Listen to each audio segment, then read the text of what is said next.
Okay, good day, everyone. I'd like to welcome you to today's Fluency webinar on why outsource security monitoring, sponsored by Fluency Security. My name is Patrick Evans, and I'll be your moderator for our discussion today. If you are in any way responsible for cybersecurity outcomes, this webinar will give you a framework to evaluate SOC services and make smarter decisions. Up front, I want to say this is not a product pitch, nor is it a product demo. Our intention is to reset your expectations of what a SOC should do for you and your business. So you're going to hear stuff about alert overload, staff shortages, and data volumes, and why they aren't the root problem. You're going to hear that prevention will always fail, something not many people consider, and how mature organizations listen for failure signals. You're going to hear about the difference between signature-based alerts and true behavioral analysis, and how elite SOCs operate through the process of triage, scoping, response, and a hot wash. And finally, you're going to hear and learn about the real cost of building a 24/7 SOC capability internally from a people, maturity, and infrastructure perspective. With that in mind, I'm very excited to introduce Chris Jordan, CEO and co-founder of Fluency Security, whom I've had the pleasure of working with since 2022. Beginning his security career in 1989, Chris is an innovator and entrepreneur. His pioneering work is redefining modern SIMs. I could use all the time allocated to this webinar to just tell you about what Chris has achieved in his career, but I won't. Instead, I have a copy of his bio, which I will share upon request. I will share a story that Chris tried to scare me one evening, based on his time when he was at the FAA and their SOC, saying to me, if he shared with me what he knew, I would probably never climb in an airplane again. I have flown since then, but I'm sure Chris could tell a lot more stories like that. Chris, without further ado, over to you.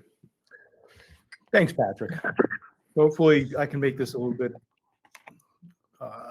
nice and easy. So I am going to talk mostly around SOC operations and outsourcing SOC operations and why we do that as a company. All right.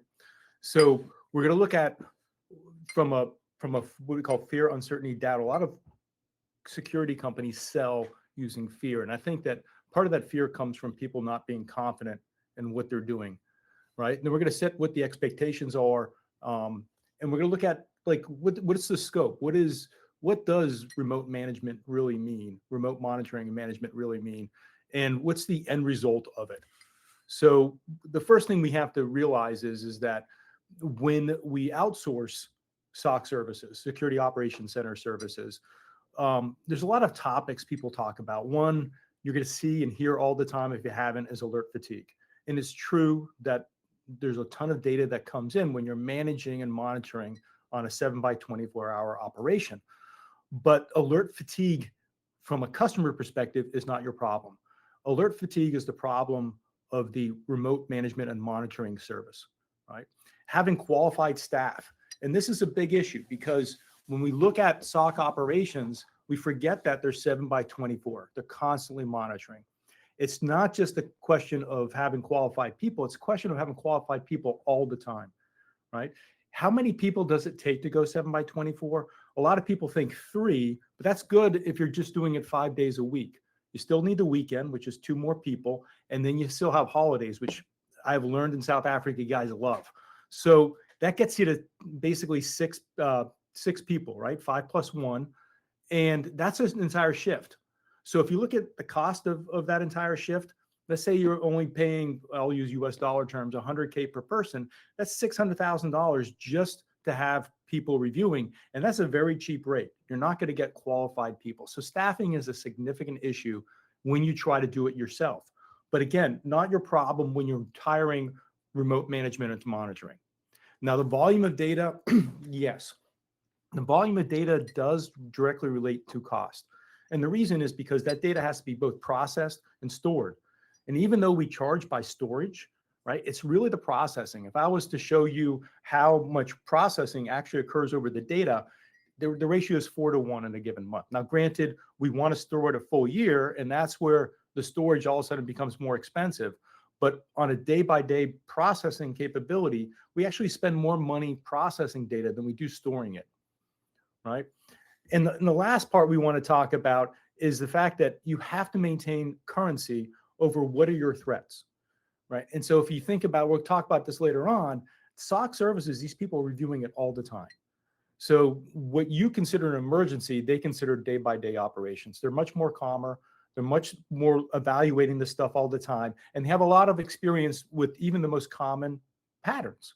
And so they're seeing the differences a lot faster than you would if you're trying to do it yourself. So what are the real problems? I'm not saying the problems are being outsourced. We do have to think about what is the data we're collecting. And there's 4 groups of data that we look at when we run operations. The first one is what we call telemetry data, right? That's the basic events. So we get alerts from our EDR and stuff like that, but we also get a ton of information from firewalls, and from some of these EDRs, they have their own telemetry data. And that, according to Cribble, can be up to 95% of your data set.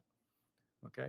Now, after we look at the raw events, right, which really are not alerts, they're just events. A lot of people keep on saying they're alerts, but they're not. Now we have notable events. Again, just events. But what's a notable event? A notable event is when you log into a system, you're going to be changing the security posture of the system because now you're accessing data. It might not be you, right? So that business email compromise, or just basically we call identity compromise, is a notable event. And it's not, we're saying that you're logging in, you're never you, but you're now touching data. This authentication is now touching data. And we care about that. And there's a bunch of other things. When I'm changing rules, when I'm changing configurations, these are all notable events. And so this is a little bit more important than just regular events, but still not an alert. Now, behaviors, that's where we get into alerts. And we divide those into 2 different categories. One is something I want to look at that I consider high confident, or something that might be malicious. Okay, so people all the time think of these as signatures. But inside the signatures is a subset, which is called behavioral. And what I'm doing is I'm looking for changes, and we'll talk about that. So this is behavioral. And this is just a single, what we call atomic event. The last thing we're going to do in operations is cluster. And today, it's been this way for 5-6 years. It's called user entity behavioral analytics. It's the user entity part that we cluster on. We cluster on the person, we cluster on the system, we cluster on an object that has multiple events that could be different, we call vectors. And we care about that because now we're clustering all these alerts together. So instead of getting 30 alerts for an event, it's one case. And in that case, there are 30 atomic events. And this greatly reduces the workload of reviewing because we're seeing it from the perspective of the user entity. And that's an important aspect, right? So 2 important aspects of how we review data. The first one is the ability to understand behaviors. These aren't signatures to say this is malicious. This is a change in your environment over a notable event. So a change in the way a notable event occurs really should be reviewed, right? And then above it, we have this clustering, right? So now, if you ever think about it, when I tell a story of a compromise, it's not just one thing. It's, oh, the person logged in from a place and they never did. Let's say they came in from Spain. They've never been to Spain before. It's not a mobile address. It's a home address. And you keep on going down the thing. You say, oh, well, then they started downloading their inventories. They started logging in again from another location, right? So we see patterns of what we call a cluster. And these vectors support each other about this is not right. And that's the key here is that we don't want to act upon one atomic event, but we do have high confidence things we need to review. But when we review it, we want to see it in the perspective of all notable events. So let's get back to the costing piece. And I already hit this piece, but it's important to understand it in comparison to alternatives. All right, so let's say I want to run a SOC and someone says to me, you know, Chris, it's going to cost $13, $14 per user per month. I think in RAND, that's like 360 or 370. And then you look at this and you say, well, is it worth it? Right? But you have to just say, well, let me say I'm going to do it myself. I'm going to use the Microsoft solution. And to use the Microsoft solution, I can't use E3 licensing. I have to move to E5 licensing. That's now $20 more person per month. And I can probably get it on discount for 17. Right there, it's already more expensive just to turn on the capability before I even install the Microsoft Defender, have paid the staff to review the data, right? And even set up the infrastructure for Sentinel, by which I now have to pay the money to store and analyze the data on top of it. So I'm already behind in my budget before I even implement the solution. And that's what most people miss, is they think, oh, I can do it myself.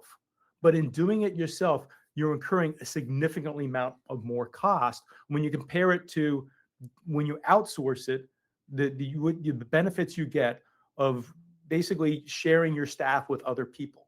It significantly reduces the overall load, right? And if you think about it, I'm reducing the overall load before I even get the product. Now, let's talk about these products. So let's go back to Microsoft Defender.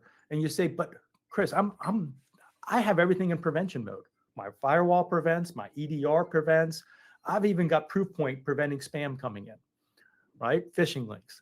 But the problem with this is EDRs are actually designed to fail. They're all designed to fail. And the reason is because I'm enforcing policy on top of rules. And so I might have a policy that says, I don't want remote SSHing in here, but I am going to allow people to have PuTTY. PuTTY is an SSH capability. And all of a sudden, the attacker comes in and they use PuTTY as a reverse tunnel to enter your system. And the EDR says, hey, I see PuTTY. This system shouldn't have PuTTY on it, but it has PuTTY, but I can't delete it because your policy doesn't let me delete it. And this occurs all the time. We can see this, in fact, 2 to 3% of the events that are going to occur that are malicious. I shouldn't say 2 to 3%. The overall implications is that 2 to 3% of your events coming in are not going to be prevented in the long run, which means that out of 100 people, I'm going to see 2 to 3 real events that aren't being prevented by my prevention software. That's normal. In a 1,000-person organization, you're looking at 20 to 30, right? So this software is even telling you, I'm seeing this and I can't prevent it. I can't kill this. It's a normal piece of software. It's already installed, right? These are all things that prevent the EDR from operating correctly. And that's just the EDR. The firewall has their own issues. And so when you're hiring a staff, they're reviewing this gap. This is a really important gap. We have a paper on this. You can read it. There's a lot more that I'm talking about race conditions and other reasons why EDR fails. Okay. Just to give you a background on my position, for 4 years, I was the vice president in McAfee for threat intelligence. I can tell you from McAfee's position that the systems were designed not to always prevent. It's just reality. And this is just an example. I got ahead of myself, but this is an example of what in all the systems that fail, right? And so on the left-hand side, this happens to be the token is an improper token.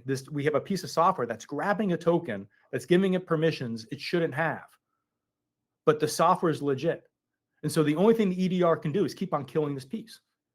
But as soon as the EDR loses internet connectivity, it no longer acts as an EDR. It acts as what we call an EPP, endpoint protection. The software is no longer malicious. It is going to activate and once again start infecting the systems and impacting the operations, right? So that's another thing about your EDR. If your EDR doesn't have network connectivity, it doesn't act as an EDR. It acts as endpoint protection. Why? Because it uses the internet to make decisions. And with no internet, it's not making decisions. Well, what's the other thing besides race conditions and everything like that? And that's behavioral. And I hinted at this before. You see it all the time. When you log in and you let's say from Google, from a brand new location, you get these alerts, new login, right? It's just, that's one form of behavior. And it's an easy one to understand. But at Fluency, we look at things like, did your browser change? Did you change ISPs, right? Which is, think about it, is actually a lot more common or as a malicious trigger than changing countries. Why? When's the last time you changed your phone service? When's the last time you changed your internet service for your house? It's very rare. People normally don't change their ISPs over a 60 or 90-day period. If I learn all the places you come from in 60 and 90 days, the only time your ISP changes is when you're on travel, right? And we can mark that as this person's on travel and let them travel, just like you do with your credit cards. You get a call saying, hey, are you really there? Exactly. And so these type of changes are behavioral, and the behavioral alerts that come from your products are very small. At Fluency, we have a massive capability. We can look at any type of these attributes and say, tell me if this attribute changes in 30 or 60 or 90 days. Do you want to review all those alerts? Not really, but that's why you have remote management and monitoring services. They're going to review them. So what is the structure of a SOC? And that's another piece. I talked about the staff capability, but a SOC is structured in a learning mechanism way. And most people think about, I'm just going to run these people. They're going to analyze data. They're going to do threat hunting, but it's actually organized. So this 4-tier, it's taught by SANS. This is the structure ever since the 2000s started. We use this 4-tier structure throughout our industry. The first one is the triage. I get an alert. I say, is it valid? Is it actionable? Okay. Then once I determine that it's actionable, then I begin the scoping. What are the footprints of impact? Where are the systems that are involved? What are the threats coming in? What are the hashes? Okay. Then I come up with a response and recovery. So response isn't simply just responding. It turns out I have to maintain continuation of operations. I need to quarantine and control the spread first. I need to make sure it doesn't move laterally. Okay. Then I need to bring up my business assets up first. Then I can start recovering the system. So when people say response, it's a simple word for a very complicated answer. And that's another reason why you want professionals. They know how to respond to something, right? A lot of times we can just clear the hashes. We can just geofence and start responding to issues. A lot of these cloud issues have a completely different solution, obviously, than a desktop solution. And then finally, at the end of the day, these SOCs do things called hot washes. They look at it and say, did I miss something? Are my signatures incomplete? Are my behaviors incomplete? Could I suppress something so I don't get bad noise? This is how SOCs actually learn, right? We talk about AI learning, but SOCs need to learn too. And that really comes down to the maturity of an organization. So when we take a look at the maturity of an organization, you have to realize that if you hire people, they have a very small career path in your organization. Your organization's job is normally not security. And so the career path of these security people is hindered, right? Now, in an example, when they're in a SOC environment and they're in an organization that all they do is SOC, they have a career that they can grow. The organization can talk. When they're around the watering hole, they're talking security. And that generates better maturity of its people, but also its processes. So one of the big things that happens when security operations occur, people try to start it up themselves. They realize they don't have the processes, right? We look at things from a certification point of view times, right? So it's the people, the policies, the processes, and the product. And there's just a massive view on product, but processes are just as important. I can have a car. If I don't know how to drive, you better have a Tesla, right? Because you need the processes to know how to implement. And again, if you even think about like today with AI, right? That AI still needs to have a structure that it can learn from. Right? So just throwing AI at a problem actually doesn't solve it. And I'll give you, we do a speech to Texas A&M every year, and AI comes up. And one of the things people don't realize is AI is pretty dumb. And two things about AI. It's designed to give you the average answer. The average answer is everything's great. 98% of the time, it's great. 99.8% of the time, when it comes to a virus, it's great. The file's okay. You know what AI is going to tell you? Everything's okay. It's not designed to determine anomalies, right? AI doesn't think. So there was a competition between Atari 2600 chess written in the 1980s versus ChatGPT. Atari 800 kicked its butt. And the reason is ChatGPT doesn't understand the structure of how to play chess. A well-documented game with very few moves. Now you think it understands how to handle security information? It doesn't. It's just giving you the answers it finds on Reddit. So understand that you have to have this structure. AI is very helpful, but it has to work on top of that structure.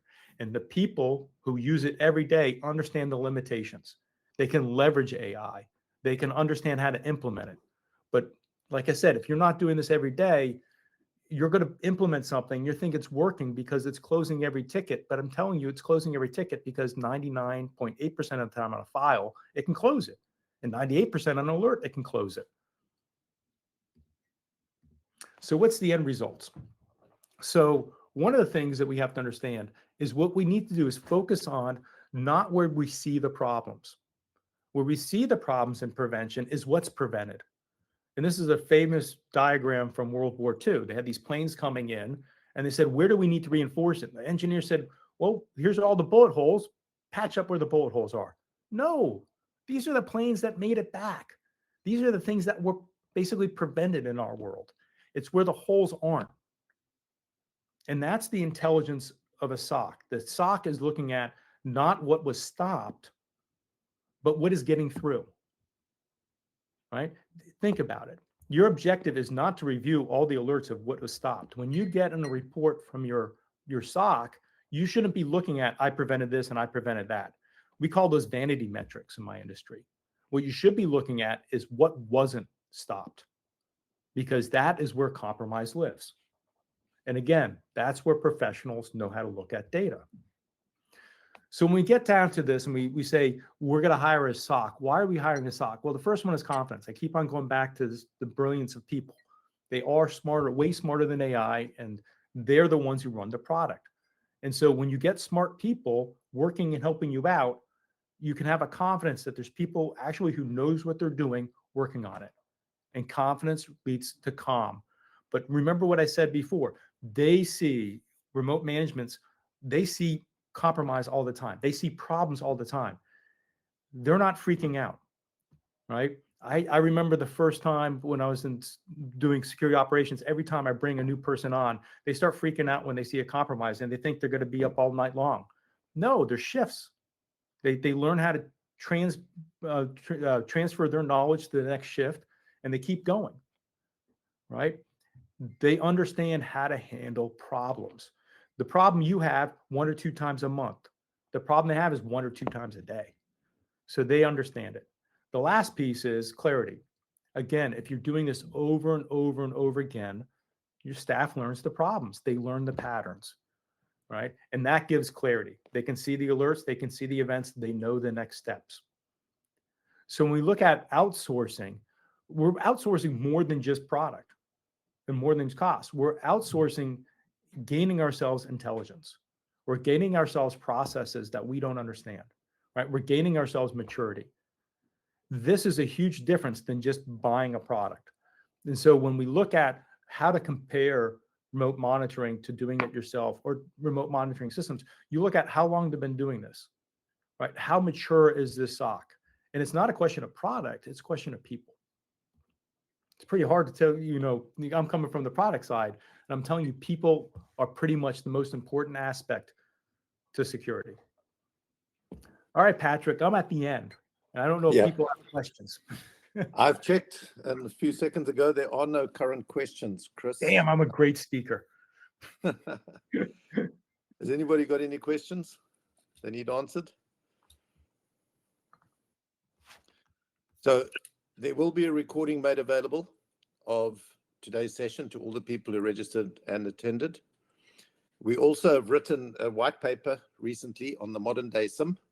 If anybody would like a copy of that white paper, we will willingly share it with you. We have your email address, so please let me know and I'll make sure you get one.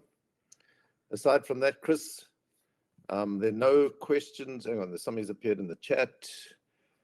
Okay, JC asks, when outsourcing the SIM, is there anything specific to look at when reviewing the performance of your outsourced reporting? Wow. So I talked about what you shouldn't be looking at. You shouldn't really be looking at the vanity metrics, what I'm stopping. Normally, what an RMM service should be doing is they're going to present to you the status month over month. So let me use an analogy, still talking about security, vulnerability scanners. So we run vulnerability scanners and people run them and they say, here, I see this problem. Let me address this problem. But at the C level, at the management level, what you're really looking at is the trend month over month. And what you want to be looking for is, how is my security posture improving month over month? In other words, I should be looking for the trends about where I'm doing things bad, right? So it should be within the alerts. There should be scoring. There should be ways in which the question of where can I improve my side of the organization, right? That's the real feedback. You could look at things like MTTD, MTTR. This is mean time to detection, mean time to response. And Fluency, our MTTD is 0 because we're a real-time analytics company, right? We don't use frequency. Unfortunately, these type of discussions, they're really technical, and they're a discussion after the initial question, which is, what are the results of my service? And the results of your service, one, of course, is how quickly do they call you when there's an issue to resolve? That is important, right? Are they available? Okay, so a good example is, a lot of people will buy like MDR services. Let's say you buy Microsoft. Who are you to call when there's an issue, right? So you do want to be able to have the ability to call and talk to people. So the things you're looking for out of a service on the reporting side is, what's my completeness? How much of my coverage is there? What needs to be covered? How can I increase my visibility to closure?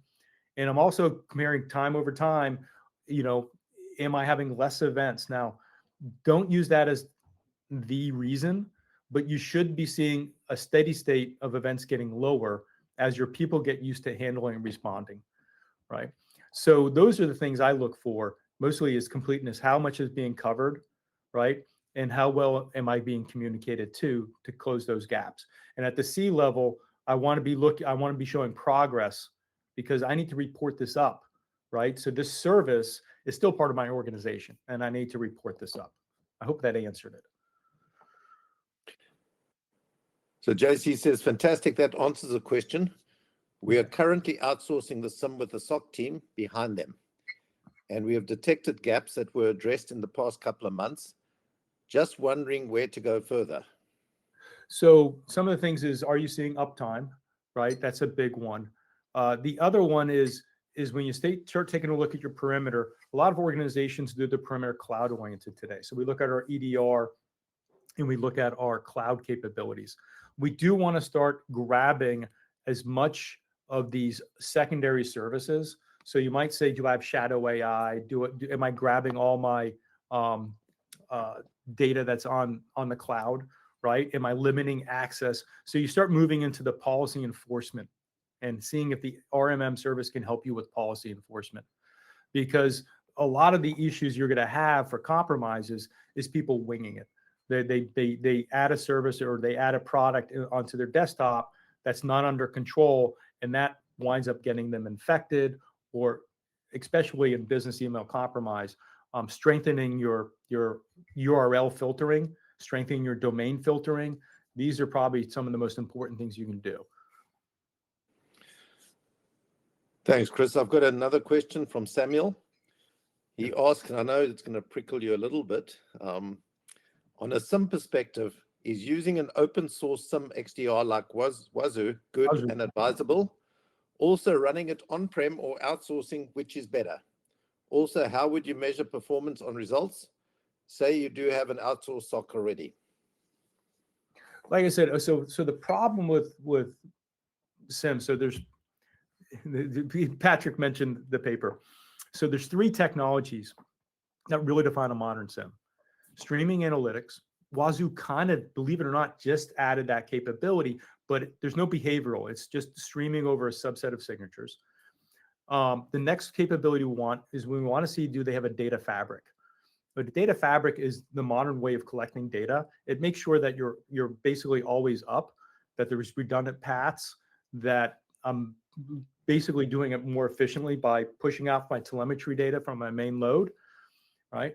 And then lastly, now I got to think about it. Data fabrics. What was the last one, Patrick? Data lakes. Data lakes, there we go. And data lakes or lake housing is a newer technique. And don't just take my word for it.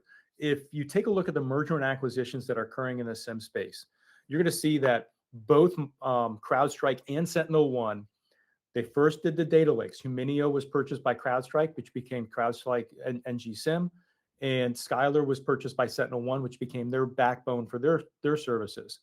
They then turned around just last year. One bought Onum, which is a data fabric to reduce the load against their systems and to create better uptime. That was CrowdStrike. And then SentinelOne bought Observio to do the same thing. That's another data fabric.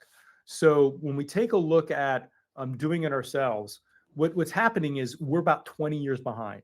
The other thing is Wazoo has 0 processes, right? A SIM should help enforce processes. Wazoo is designed to give you dashboards and give you pictures. Well, where do you begin with the picture? In 2015, our company was an RSA Sandbox finalist for our data lake, right? We were way ahead of the curve. And what we walked away with RSA was, you know what? The biggest problem is knowing where in that data set do I analyze data? And that's what Wazoo will not do for you. Open source software will not help you figure out how to get through this data load. It's a good secondary check when you have an outsourced SOC to take a look at it, but you shouldn't be relying on things like Wazoo, even ones like Sumo Logic, ones that are we call database-oriented SIMs. That's a red flag that the technology is significantly behind the curve. Okay, and the reason is because database-oriented SIMs are more about charts and less about day-by-day operations. Right? They don't do UEBA clustering. They're not designed for investigation. They're really just not a really good tool for day-by-day. It's the wrong tool for today's modern operations. But it's a decent tool if you just want a snapshot and seeing data, but it's not going to be something you're going to leverage on a day-by-day operational. There's no integration to trouble ticketing. There's no closure mechanisms to it. It's not really the best tool. If you were to grab all your alerts from Wazoo and shove them in a trouble ticketing system, that's where alert fatigue comes in. And again, it's not designed for operations. That's the problem. It's an okay tool for somebody who wants to understand what their data is and to draw pretty pictures, but not if they're trying to get work done. Yeah, and Patrick, yeah. Thanks, Yeah. Chris.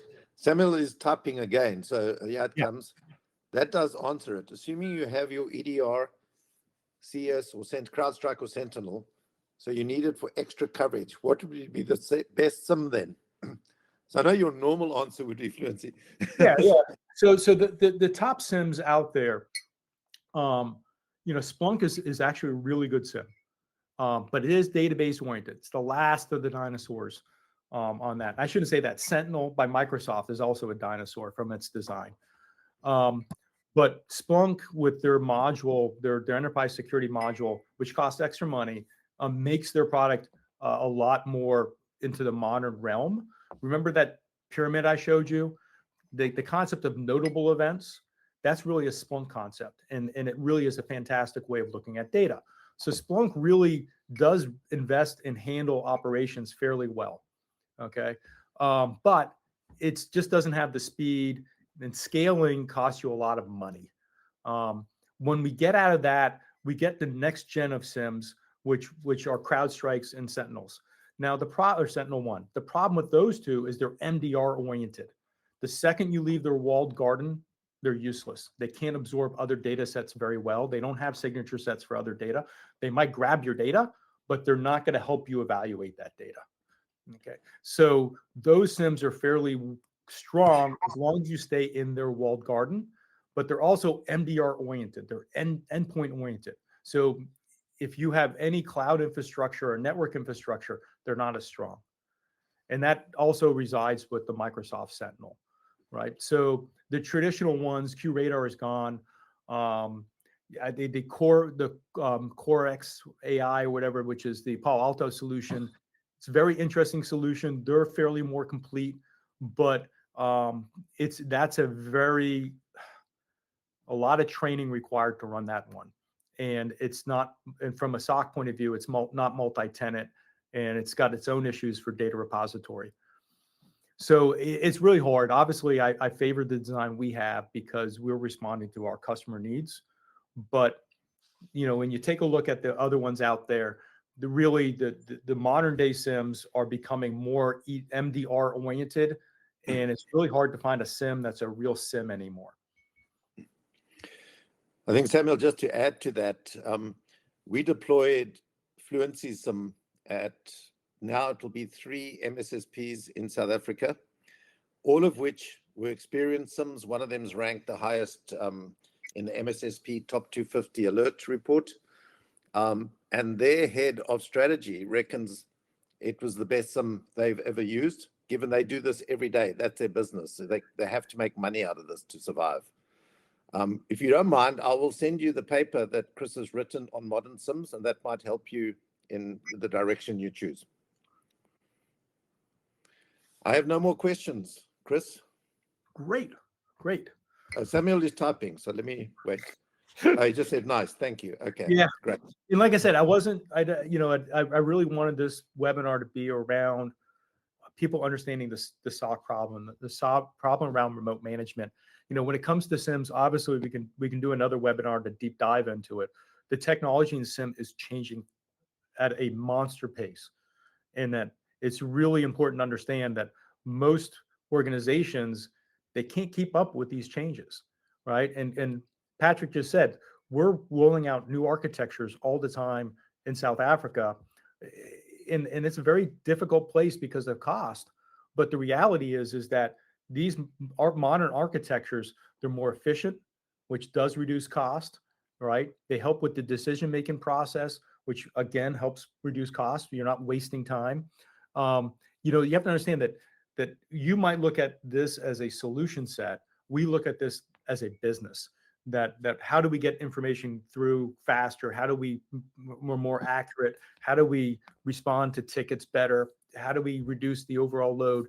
These are our concerns every day. All those problems that I said aren't yours, they're mine. They're, right? And so these are things that SIMs are designed to solve. But, you know, a lot of things that intimidate people is, how do I use a SIM? And again, that's the reason why I do like outsourcing. 45% of my customer base is actually through remote managed monitoring services. In other words, I have now it's 9 MSSPs that use our product to review data.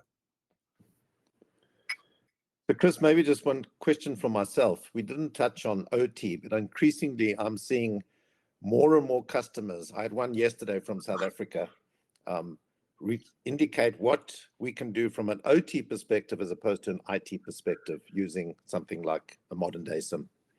So OT, the shift, you know, you brought up the FA. OT, the shift becomes behavioral. So the issue with OT is that you're not going to see a standardized signature set like you see normally with IT. IT is well defined around improper files coming in. But in the OT, there's a lot of customized software. You don't have the same strength of running like antivirus and getting the kick out of it. There's a lot of what we call living on the land and lateral movement in the OT world. So the OT moves away from being your traditional IT structure. And that's the reason why the industry actually treats it differently. It goes into what we call patterns of behavior. And that's where learning systems like Fluency really do shine. Our design was really around that. Our biggest customer is a government customer that uses us for our learning capability to prevent, out of all things, denial of service. We prevent 98% of DDoS attacks against one of our federal agencies. So that's a fantastic number compared to the non-learning systems. And that's because when we look at behavioral changes, that's the key, and especially around OT. So maybe we'll have a different webinar around OT if people are interested. Yeah, just signal interest or any other topics you'd like us to cover, and we'll come back to you. Yeah. Chris, I want to thank you for making yourself available today. And thanks to everybody who joined us. As I said, you will get a copy of the recording. And there are a couple of thank yous coming in from various people. Great. Awesome. Glad we could serve you. Thanks, guys. Appreciate it. I wish you a good evening.